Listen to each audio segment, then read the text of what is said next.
¿Qué pasa, electrónicos? Bienvenidos a la segunda clase del curso de Arduino de nivel básico. Este es el segundo curso y recordaos que empezamos con las primeras 5 clases de electrónica básica para poder entender ciertos proyectos que van a venir luego con Arduino. Hoy os voy a explicar en esta clase qué es la resistencia, la capacidad y el inductor o bobina, depende cómo lo quieras llamar. Como puedes ver aquí tenemos los símbolos: resistencia con un zigzag y se marca con una R, la inductancia con una L, la marcamos con una L y es como un tipo de bobina, y la capacidad se marca con una C.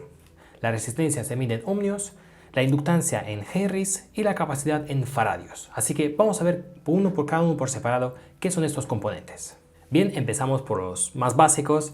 Por la más básica es la resistencia, es un componente pasivo, es algo como esto es la resistencia física, no sé si se puede apreciar en el vídeo, pero es un componente que resiste o se opone al flujo de corriente.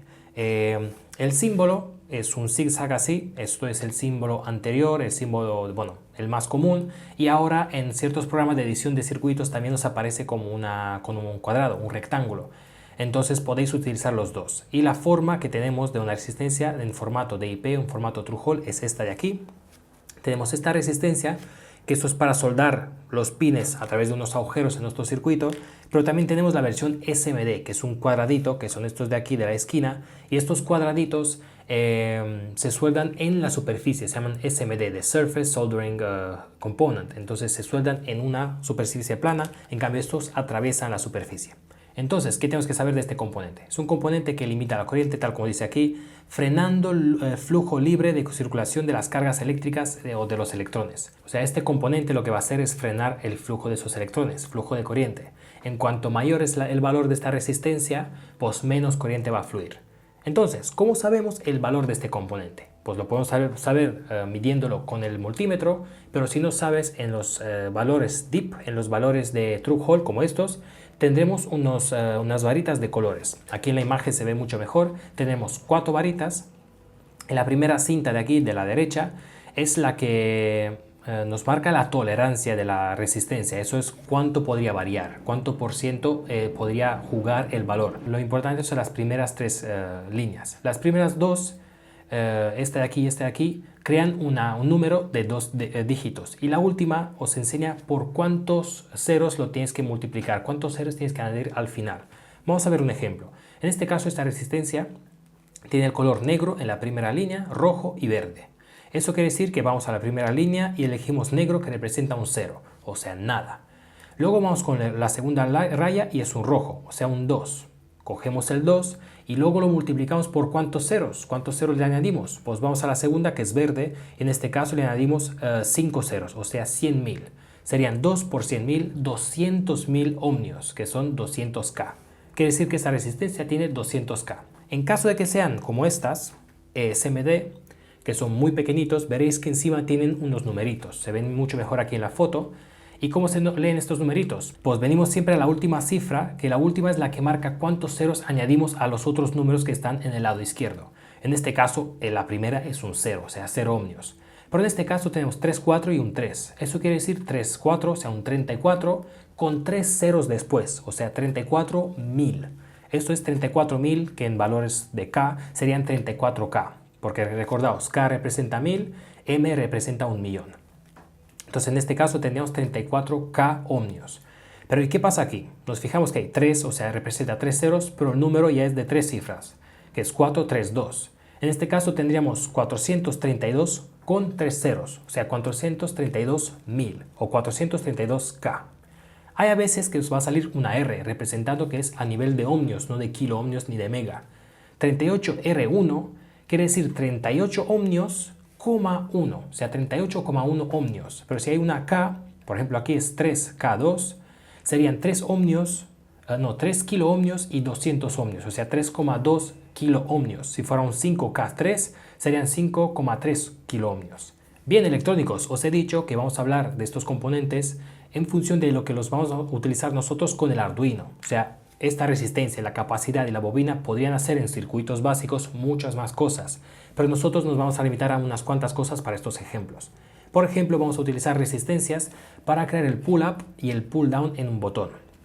Recordaos del curso pasado que hemos hablado del pull-up y pull-down, que cuando tú quieres leer un botón con el Arduino, no lo puedes dejar en un estado flotante, no, o sea, conectado a nada, porque eso representa una antena que puede pillar ruido y el botón puede ser que lo leas alto o bajo porque es ruido, no sabes si está bajo o en alto. Por eso lo tienes que dejar en un estado inicial utilizando las resistencias de pull-up. Si conectas la resistencia a V-in o a 5 voltios es un pull-up y si lo conectas a tierra es un pull-down. Con esto es un ejemplo de lo que vamos a utilizar nosotros para los tutoriales con la resistencia. Otro ejemplo es para limitar corriente. Por ejemplo, si utilizas un LED o un motor que tiene un límite de corriente fijado, como os he dicho antes, 20 mA, si este LED tú le das más de 20 mA se va a quemar. Recordaos, el Arduino va a 5 voltios. Utilizando la ley de Ohm, 5 voltios tienes que calcular qué resistencia tienes que poner para que salgan 20 mA o menos. Para eso haces 5 voltios partido por 20 mA, que es 0.02 amperios, igual a 250 ohmios. Entonces sabes que esta resistencia tendrá que ser de 250 ohmios. Y esta es otra función que le damos a las resistencias con el Arduino, limitar corriente. O sea, pull up y pull down, limitar corriente. Y la última que os he puesto aquí es hacer el divisor de voltaje, que lo veremos creo que en la clase 3. Y entendemos cómo funciona, lo haremos en la pizarra, pero tened en cuenta que muchas veces, como el Arduino va solo a 5 voltios, si tú quieres medir 30 voltios, por ejemplo, si tú le conectas 30 voltios al Arduino lo vas a quemar, porque su máximo son 5 voltios. Entonces, ¿qué haces para medir 30 voltios? Utilizas un divisor de voltaje con resistencias para bajar el voltaje de 30 a 5. Ok, electrónicos, el siguiente componente es la capacidad. Y dentro de poco vamos a ver cómo funciona un poquito la capacidad y para qué se utiliza, pero primero os quiero enseñar el símbolo y las unidades que utilizamos. Medimos la capacidad en faradios, como puedes ver aquí en faradios, y tenemos valores de microfaradios como esta, tenemos valores de nanofaradios, de milifaradios a veces, pero los más comunes son de picofaradios, nano y microfaradios. Hay pocas que llegan hasta faradios como esta, que esta se llama una supercapacidad que ya os lo voy a explicar, pero en general la que vamos a utilizar son de pico, nano y micro. Estos son los símbolos más básicos, pero los que más se utilizan son este del simple condensador o del mismo condensador pero polarizado, porque hay algunos que están polarizados. Por ejemplo, este condensador es un condensador de poliéster, lo puedes poner como te da la gana porque no está polarizado. En cambio este, como tiene esta raya de aquí, este marca el lado negativo. Así que tienes que poner lado negativo a negativo y lado positivo a positivo, porque está polarizado, si no es probable que explote la capacidad. Entonces, aquí podemos ver cómo se marca el polarizado con una varita curvada representando esta rayita blanca. Si el condensador es electrolítico, vas a encontrar esta rayita blanca en el lado negativo o el cero y la otra sin tener nada en el lado positivo. Si la quieres dibujar en el circuito, la tienes que dibujar así. La plana representa el positivo y la curvada representa el negativo. Entonces, ¿qué hacemos con esta capacidad y cómo funciona? Pues la capacidad se utiliza para almacenar carga. Tú le aplicas un voltaje y esta carga se va a quedar ahí almacenada. ¿Cómo? Pues aquí tengo del lado visto una capacidad, esta es la versión digamos perfecta, y está compuesta por ejemplo por dos placas de metal conductores y en el medio tenemos un dieléctrico. Dieléctrico es un material que no conduce la electricidad. Entonces si yo ahora aplico esta batería y le aplico un voltaje, esto va a crear un flujo de corriente. Los electrones llegan a este lado porque están atraídos por los agujeros de este lado. Lo que pasa es que como en el medio tenemos un dieléctrico, no pueden pasar y juntarse los electrones que están separados de un dieléctrico, no pueden pasar. Entonces se quedan almacenados en un lado y los opuestos a los electrones, que son los agujeros en el otro lado, se quedan en el otro lado. Entonces si ahora quito esta batería, ¿qué va a pasar? Pues como los electrones no pueden fluir a través del dieléctrico y ahora tampoco a través de la batería porque hemos quitado estos cables, se quedan aquí porque no se pueden ir ni para este lado ni para el dieléctrico y se quedan almacenados como una carga entre dos placas metálicas.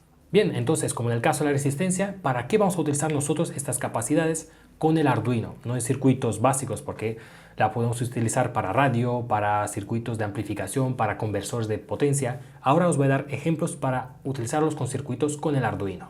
El primer ejemplo que os he puesto es para filtrar señales. La capacidad tiene la propiedad de filtrar señales y pasar ciertas frecuencias. Por ejemplo, aquí tenemos un pasabajos. Entonces, como podéis ver, tenemos una capacidad y si yo aplico una señal de cierta frecuencia, pues las frecuencias altas se van a ir hacia tierra, entonces solo pasamos las frecuencias bajas. ¿Por qué se van hacia tierra? No los voy a explicar, simplemente de que la impedancia de la capacidad cambia con la frecuencia. En cuanto más alta es, más conduce. Entonces, en cuanto más alta es la frecuencia aquí, más irá hacia tierra, pero no es importante.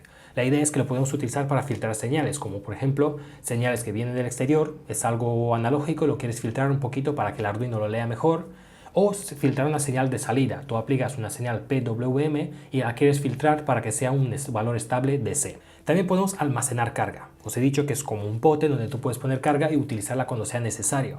Por ejemplo, estás teniendo un circuito con un motor, con el Arduino, pues ese motor lo que va a hacer es que cuando arranca sabemos que utiliza mucho más corriente que cuando está ya en inercia, cuando va moviéndose. Entonces al principio cuando tú arrancas el motor con el Arduino es probable que chupe tanta corriente que baja el voltaje del Arduino y se reinicia. Entonces tú no quieres eso, tú quieres que el Arduino quede siempre estable.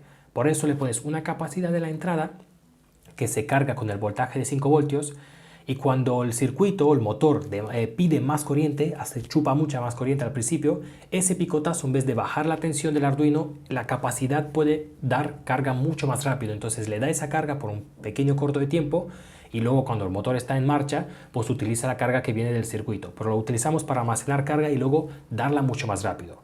O para almacenar carga en caso de un conversor de un rectificador.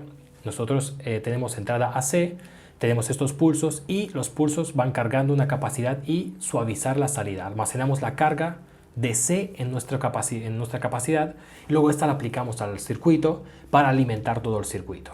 Otro ejemplo con que podríamos utilizar estas capacidades es las capacidades de desacoplamiento, que es desacoplar ciertas partes de un circuito para eliminar el ruido que no se pase de un lado al otro. Por ejemplo, tenemos aquí un regulador de 9 voltios, una alimentación, y luego tenemos un regulador de voltaje que nos va a dar 5 voltios. Si aquí hay ruido, yo no quiero pasar ese ruido al valor de 5 voltios que se va luego a aplicar a mi circuito. Entonces le pongo una pequeña capacidad que filtre ese ruido y así hago el desacoplamiento entre estas dos partes del circuito. Otro ejemplo que lo vamos a ver en la clase de medir el valor de inductancia es de hacer una resonancia. Veremos que poniendo una bobina con una capacidad se crea una resonancia porque esto se va cargando y descargando.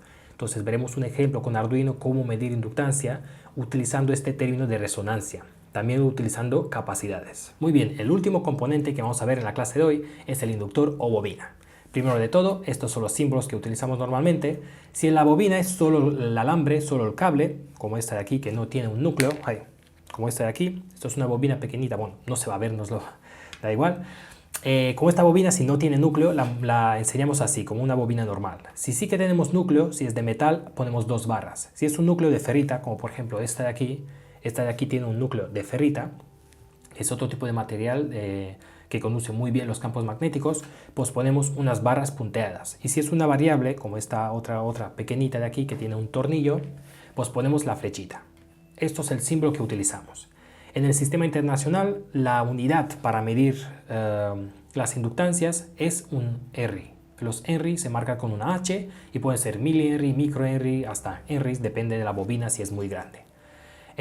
¿Para qué utilizamos este componente? Pues para afinar ciertas partes de un circuito, ciertas frecuencias, para circuitos de radio, para sensores, los podemos utilizar como sensores para medir corriente, la corriente que pasa, o campos magnéticos que están cerca de esta bobina, para almacenar cargas en ciertos dispositivos, porque os voy a explicar un poquito cómo funciona esta bobina. Como la capacidad no le gustan los cambios de voltaje, pues a la bobina no le gustan los cambios de corriente. Si yo aplico un voltaje aquí y aquí, una corriente va a pasar por mi bobina y esta va a crear un campo magnético. Como puedes ver aquí, estas flechas representan un campo magnético alrededor. Si yo le quito la corriente, este campo magnético se va a colapsar y va a crear un voltaje. Entonces así puedes almacenar carga energética, o sea, energía eléctrica en forma de un campo magnético. Para eso usamos estas bobinas. Muchas veces queremos bombear electricidad, o sea, incrementar y bajar ese campo magnético para utilizarlo en frentes conmutadas para elevar o bajar el voltaje. Entonces, más o menos así funciona una inductancia. El núcleo de ferrita o de metal, lo que sea, lo que hace es favorecer ese campo magnético. En cuanto mayor es, más grande será la caída de este campo magnético, entonces más grande será el voltaje que se cae cuando se colapsa el campo magnético. También lo utilizamos con los motores de inducción. Sabéis que los motores tienen una bobina que crea un campo magnético y se repela con un imán y empieza a girar. Lo utilizamos en transformadores, eso es muy obvio, tenemos 2 bobinas y creamos 2 campos magnéticos, bueno, un campo magnético que llega a la segunda bobina e induce una corriente y así transformamos el voltaje de un lado al otro. La utilizamos para filtros, en filtros LC que son de bobina y capacidad, Y como choques también, que esto no sé si vamos a entrar tanto en detalle, pero se utilizan en fuentes para reducir ciertas frecuencias muy altas de ruido para que no se devuelvan de una fuente dentro de nuestro sistema eléctrico. Y también lo utilizamos como para los relés. Veremos en una clase futura con Arduino, vamos a utilizar el relé. Intentaré enseñaros qué hay dentro de un relé. Veréis que solo hay una bobina con mucho cable, y esta bobina, si tú le aplicas voltaje, va a crear un campo magnético. Ese campo magnético va a atraer dos plaquitas de metal que cuando se juntan cierran el circuito, o sea el interruptor está encendido, y cuando se separan pues abren el circuito y el interruptor está apagado. Así funciona un relé, es muy fácil, una bobina que atrae y separa dos plaquitas de metal. También lo vamos a utilizar en la clase de cómo medir inductancia para crear la resonancia que hemos hablado antes. Entonces, electrónicos, estos han sido los componentes básicos: bobina o inductor, capacidad y la resistencia. Como resumen, hemos visto los símbolos, hemos visto en qué unidad se miden, resistencia en ohmios, capacitancia en faradios y la inductancia en henries, y para qué ejemplos lo vamos a utilizar en estas clases de Arduino. Lo podemos utilizar para muchas más cosas en circuitos básicos, pero nosotros para Arduino vamos a utilizar más o menos para limitar corriente, para filtrar, para hacer las cosas estas de resonancia y hacer con algunos sensores de medir corriente, etcétera, con el Arduino. Vamos a la siguiente clase, donde vamos a ver otro componente básico que es el diodo y el diodo LED, emisor de luz, y también qué es la señal AC y DC y cómo utilizamos los diodos para rectificar esta señal, o sea, pasar de AC a DC. Nos vemos en las siguientes clases. Muchas gracias.